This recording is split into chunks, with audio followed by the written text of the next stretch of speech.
I'm Roger with my Campfire Tales. Today I'd like to talk to you, I'd like to reminisce a little bit about my lost wild places. You know, I started thinking, back when I was a kid I used to go out, just a block from my home into this open field that had tall grass grew, had a couple of trees around, and there are milkweeds in bloom, and you'd just go out and sit in the grass and watch the grasshoppers fly around, and every once in a while you'd even chase up a pheasant, and you'd watch the ants, and you really feel close to nature.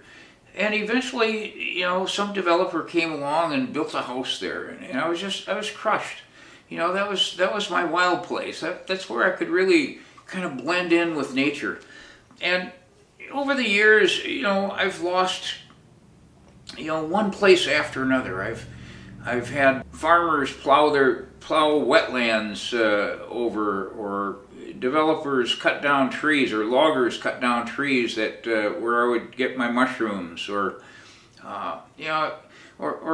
development would pollute some of the lakes, some of my favorite fishing lakes or streams where I would try to raise salmon.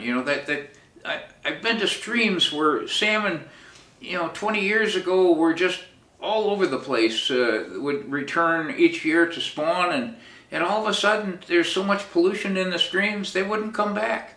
It kind of makes you appreciate, things like our park system, our national parks, where we preserve at least some aspect of nature for us to go out and enjoy, and that set some boundaries that we can't, that they can't be touched.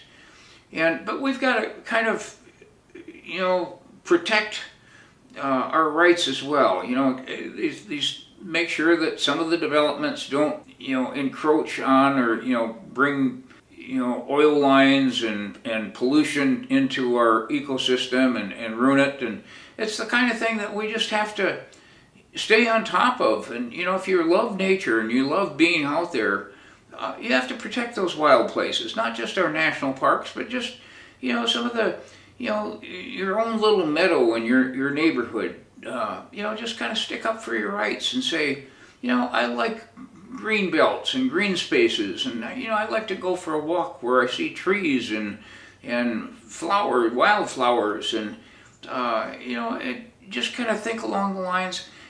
Chief Seattle probably had the best quote that I've ever heard. He says, "We do not own the land, we borrow it from our grandchildren." And if you take that to heart, you say, okay, look, we're only here for a short time, and what do we want to leave behind for the next generation? These lost wild places really need to be protected, and we need to do our part. So I hope you can kind of join in there with me and kind of fight development a little bit, and help save some of those wild places. We hope that you enjoyed this week's telling of Campfire Tales.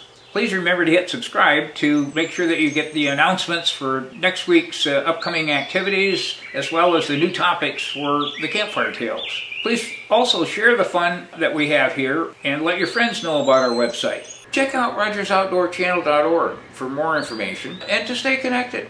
If you like the outdoors, great to enjoy this site.